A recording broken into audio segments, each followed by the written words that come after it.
Bonjour, bonjour, bonjour. Salut. Ça fait super plaisir d'être là, ça fait longtemps. Et donc on commence. Direct. C'est parti, 60 secondes chrono avec toi et Samy. Ouais, C'est parti, à vous. Ok les amis, le 60 secondes chrono aujourd'hui c'est avec Samy. Alors un petit aperçu pour cet été, si vous venez au camp, vous allez sans doute voir ce brise-glace se faire un matin. On a vu ça sur internet avec Samy et il y a aussi Bianca, dédicace à Bianca qui nous a envoyé aussi ce brise-glace et on l'a dit, il faut qu'on teste, c'est trop drôle. Donc le but du jeu Samy, tu as du coup des boules de coton là, une petite cuillère. Tu as ton masque, bon on va pas le mettre, tu mets pas sur la bouche, tu mets sur tes yeux, parce que tu vois rien. Tu as le bol là, et donc le but du jeu, tu as 60 secondes chrono pour mettre le plus de boules de coton dans le bol, les yeux fermés, enfin les yeux bandés. Et du coup, voilà, t'es prête? Vas-y, tu peux mettre ton bandeau. Et quand je dis c'est parti, je lance le chrono, là à ta droite. Ah, j'adore ton masque. Ok, t'as la cuillère, ouais voilà. Ok, attention. 3, 2, 1, c'est parti. Ça marche? Tu t'en sens pas mal? Hey, il y a une technique. Ah, c'était une boule fantôme là que t'as mis là. Vas-y, vas-y. Hey. Oh. Hey. Ah, j'ai bien. Ça va. Des fois c'est trop drôle. Des fois tu en mets 2 et des fois tu en mets 0. Genre là tu en mets 0, c'est trop drôle. T'as encore 30 secondes. Waouh, c'est trop. Waouh. Tu vas en mettre 3 d'un seul coup là. 15 secondes. Attention. Attention. 10, 9, 8, 7, 6, 5, 4, 3, 2, 1, stop! Not bad! Pas mal, attention. 1, 2, 3, 4, 5, 6, 7, 8, 9, 10, 11, 12, 13, 14, 15, 16, 17, 18! C'est pas 0. Ah, oui. Ok, cet été, les campeurs, on va voir qui c'est qui bat le record de Samy. En tout cas, merci Samy, c'était super drôle. Le brise-glace avec Samy, c'était bien drôle, on a bien rigolé. Et est-ce qu'il y en a qui savent son prénom et son nom, ce qu'on appelle tout le temps Samy? C'est vrai, mais... Est-ce qu'on l'a déjà dit une fois? Je sais pas. On peut le dire là? On dévoile? Surprise. En surprise, on dit. Ouais, surprise. Samy, venez au commentaire. camp pour, voilà. venez au camp pour exact. savoir. Et puis commentaire aussi, commentaire de la vidéo. Ok, bah Lolo, tu nous as préparé une petite médite. Exact. Ouais. Et il y a un passage qui me revient dans la tête et qui m'est revenu plusieurs fois et on en reparle.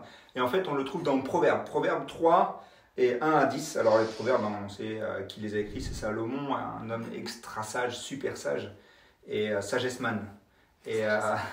Et c'est un passage qui m'a interpellé. Pourquoi? En fait, j'ai envie de dire les versets qui disent « Mon fils, n'oublie pas mon enseignement et que ton cœur garde mes commandements, car il prolongera la durée de tes jours, les années de ta vie, et ils augmenteront ta paix. » Et ensuite, verset 3, « Que la bonté et la vérité ne t'abandonnent pas, attache-les à ton cou, écris-les sur la table de ton cœur, tu trouveras ainsi grâce et bon sens aux yeux de Dieu et des hommes. Confie-toi en l'Éternel de tout ton cœur, ne t'appuie pas sur ton intelligence, reconnais-le dans toutes tes voies et il rendra tes sentiers droits. » Et ça continue. Et en fait, ce passage, il nous parle tout simplement, jour après jour, dès qu'on se lève le matin, du matin jusqu'au soir, on doit prendre des décisions. La journée est faite de décisions. Et soit on prend de bonnes décisions, soit on prend de mauvaises décisions. Donc en fait, la première décision que tu mets le soir, c'est à quelle heure demain matin je me lèverai. C'est ça, et après c'est quoi? Est-ce que j'ai besoin de me laver? C'est ça. Qu'est-ce qui arrive ensuite? Est-ce que je rencontre des gens pour mais c'est incroyable de voir comment le Seigneur aussi nous a fait et nous a créés. Et donc, et tout simplement, dans ce livre-là, Dieu il nous enseigne la manière de prendre des décisions. Et la conséquence aussi des décisions. Pourquoi? Parce que chacune des décisions que l'on prend, et que ça soit une petite décision ou une grande décision, il y aura toujours une conséquence. Et si tu manges un fruit pourri, eh ben, la conséquence, tu la connais. Et, si tu choisis de pas te laver. La conséquence, tu la connais pour les autres aussi. Mais ce que j'aime avec le Seigneur aussi, Marie, c'est que le Seigneur, dans nos décisions, il ne nous a pas créés comme un robot. On a le libre arbitre, on appelle ça le libre arbitre. Et Dieu nous aime tellement qu'il nous a laissé et qu'il nous laisse décider de nos propres décisions. Mais il nous donne quand même des clés. Et par exemple, une décision qu'on peut prendre, c'est quel vêtement porter, quelle nourriture acheter, et quelle glace manger également, quels fruits manger. J'ai noté des trucs de fou. Quelle carrière étudier, ça c'est aussi important, surtout pour les étudiants. Après le bac, qu'est-ce que je vais faire? Quel emploi prendre ou laisser? Et quel genre d'amis aussi avoir. Ça aussi, c'est des décisions clés. Et puis une des plus grandes décisions, et bon, c'est après accepter Christ, c'est aussi avec qui on va se marier, notre futur époux, épouse. Mais comme je l'ai dit, il y aura des décisions, et je pense qu'avec ce livre, en fait, on peut prendre des décisions justes, appropriées et bonnes. Tant que ce livre est la première chose sur notre table de chevet. Et en fait, je veux juste rapidement prendre 3 tips pour prendre des décisions. Et il y a Proverbe 3,26, alors je les ai écrits sur un bout de papier comme ça plus rapide. Proverbe 3,6, qui dit « Tiens compte de lui pour tout ce que tu entreprends, et il te conduira sur le droit chemin. Tiens compte de lui pour tout. » Et ça, j'aime beaucoup ce verset. Le psaume aussi 37, versets 4 et 6, très connu, qu'on entend souvent parler, c'est « En Dieu, mets ta joie, et il comblera les vœux de ton cœur. C'est à l'Éternel qu'il te faut remettre ta vie tout entière. » Et quand tu commences à faire ça, rapidement les 3 tips. Le premier, j'ai mis « Abandonne ton passé ». Pourquoi? Parce que souvent, on a beaucoup de personnes et beaucoup de jeunes qui vivent dans le passé. Et non, mais tu sais, ce qui s'est passé, je ne peux plus prendre de bonnes décisions à cause... Non. Moi, j'ai un verset qui est clé là-dedans, c'est dans 2 Corinthiens 5, 17, qui dit « Si quelqu'un est en Christ, il est une nouvelle créature. Les choses anciennes sont passées, voici, toutes choses sont devenues nouvelles. » Et ça, c'est tout simplement quoi? C'est apprendre à prendre ce sac à dos de passé et de dire « Seigneur, ok, je te le redonne. Je te le donne, mais c'est pas je te le donne et je le tiens et je le retiens, non, c'est je te le donne et je te laisse. » Et que toi, vraiment, tu puisses, à partir de maintenant, m'aider à vivre dans mon présent pour aussi travailler pour mon futur et également aussi servir le Seigneur et l'aimer pour l'éternité. Donc le premier, abandonne ton passé. Le deuxième, passe du temps dans la parole. Et ça, je crois que c'est primordial. On enseigne et au camp Parole de Vie et aux activités de parole, tu entendras toujours ça. Passe du temps dans ce livre. Pourquoi? Parce que Psaume 27,4 dit « Je demande à l'Éternel une chose, une seule chose. » C'est pas une PlayStation, c'est pas une Xbox, c'est pas quel vêtement porter. Non, c'est quoi? C'est tout simplement je voudrais habiter toute ma vie dans la maison de l'Éternel. C'est pas des moments dans la journée. Non, c'est toute ma vie, c'est toute ma journée. Et dès que je me lève le matin, je veux passer du temps avec toi. Pourquoi? Tout simplement pour apprendre qui est Christ, mais également aussi le contempler et contempler la magnificence de l'Éternel et également aussi admirer et l'admirer et admirer. Et donc, la sagesse, et j'ai mis 3 petites lettres qui disent SCI, qui dit sagesse, cœur et intelligence. Sagesse, cœur et intelligence. Tout simplement, c'est quoi? C'est l'esprit, le corps et l'âme. Le Seigneur nous a fait complet, un être complet. La parole nous enseigne tout simplement que Salomon, comme on l'a vu dans le proverbe là, Salomon, il a demandé une seule chose à Dieu. Tu te souviens? La sagesse, oui. Exact. La sagesse. Marie, elle a bugué. C'est une question piège. Voilà, c'est une question piège. Mais la sagesse. Et moi, je trouve ça incroyable. Et j'ai envie de vous lancer le défi et de te lancer le défi. Pourquoi pas demander à Dieu aussi plus de sagesse? Amen. Et s'il l'a donné à Salomon, pourquoi il ne nous le donnera pas? Et donc, voilà, passer du temps. Donc, premier, abandonne ton passé. Deuxième, passe du temps dans la parole.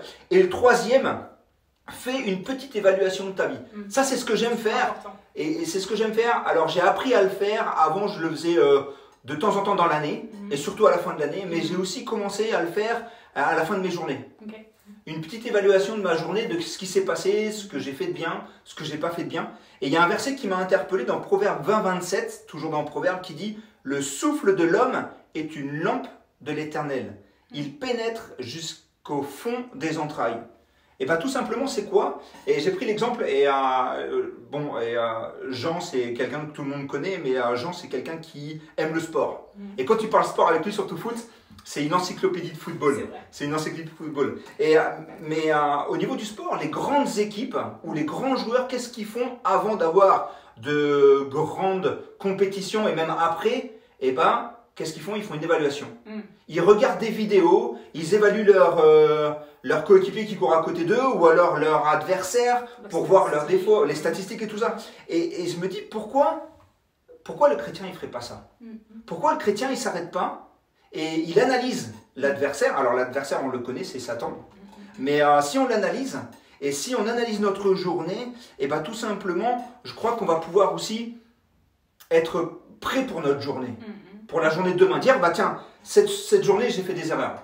Et pas que ces erreurs-là, je ne les refasse pas. Mais peut-être qu'il y a aussi des grosses bénédictions qui sont passées durant la journée et je me dis, et ben je m'accroche à ces bénédictions-là parce que je sais que demain il va y en avoir d'autres. Ou des moments incroyables, des moments où tu parles avec des personnes de ta foi, et bah accroche-toi à ça pour te donner plus de force pour dire bah aujourd'hui je vais le refaire et je veux continuer. Donc le premier on a dit tout simplement abandonne ton passé, passe du temps dans la parole de Dieu et fais une petite évaluation de ta journée. Et la quatrième, et bah c'est tout simplement, et ça je crois que c'est le plus compliqué, c'est mets ta confiance totale en Dieu. Mets ta confiance totale en Dieu. On l'a vu dans ce passage-là. Et à Wikipédia, un ami Wikipédia, il définit la confiance comme ça, je l'ai mis. La confiance est la conviction, donc c'est une conviction, la confiance est une conviction, qu'une personne ou un groupe sera capable et désireux d'agir de manière appropriée dans une situation et des pensées données. Donc en fait, c'est une conviction, c'est tellement quelque chose que je suis convaincu que si je mets ma confiance en Dieu, et ben lui il agira. Pas de doute. Pas de doute. Et c'est ce que la Bible me dit. Et c'est ce que la Bible nous promet que si je place vraiment ma confiance, et ben c'est tout simplement c'est accepter ce que lui a pour moi. Même si je ne suis pas en accord avec ses plans, parce que c'est vrai, il y a des jours où tu dois prendre des décisions et tu te dis Seigneur, ok, et montre-moi, et puis tu as un grand blanc, parce que le Seigneur il veut aussi voir comment tu agis, et puis tu prends une décision et le Seigneur il te dit c'est pas bon. Et toi tu fais mais si, et le Seigneur il fait mais si, et le Seigneur il fait Mais en fait c'est ça aussi, c'est d'apprendre à connaître le Seigneur, apprendre à passer du temps dans sa parole, apprendre à placer notre confiance totale en Dieu, dire ok Seigneur, bah tu vois j'ai ça qui arrive dans ma vie, et bah je veux que toi tu agisses, je te laisse entre les mains, et j'arrête de garder aussi ce passé, et je dis non c'est bon, et tu sais quoi, et bah quand je fais confiance en Dieu, quand je lui donne, et quand c'est donné, hein, tu sais, donner c'est donner, reprendre c'est voilà, et bah tu sais ce qu'on fait avec Dieu, et bah souvent c'est ça, on lui donne et on le reprend. On lui donne et on le reprend, on fait non en fait, mais c'est fou quoi. Et donc apprenons aussi à lui donner nos demandes, à lui remettre entre ses mains tout ce qu'on aime, tout ce qu'on veut, tout ce que nos espoirs aussi. Et le Seigneur va le faire. Donc c'était juste ça rapidement, ce passage-là. Et je veux aussi vous encourager à prendre un passage. Alors, je ne vais pas le prendre avec vous, prenez-le chez vous, étudiez-le. C'est le passage d'Hébreu, dans Hébreu chapitre 11. On voit énormément de noms, mais aussi on voit combien ces hommes ont mis leur confiance en Dieu et ce que Dieu a fait. Et si le Dieu que je connais dans ce passage-là a fait de choses extraordinaires avec ces personnes-là, eh ben pourquoi il ne le ferait pas avec nous? Amen. Pourquoi il ne le ferait pas avec nous? Donc, 4 tips. Abandonne ton passé, passe du temps dans la parole chaque jour, fais une petite évaluation de ta vie, de ta journée, journée après journée, et mets toute ta confiance en Dieu. Et tu vas voir, le Seigneur va agir et ça va être quelque chose d'incroyable. Super. Ouais, merci beaucoup pour cette bonne méditation, super pratique en plus. Et sans plus tarder, on va passer à la promesse du jour avec Karen.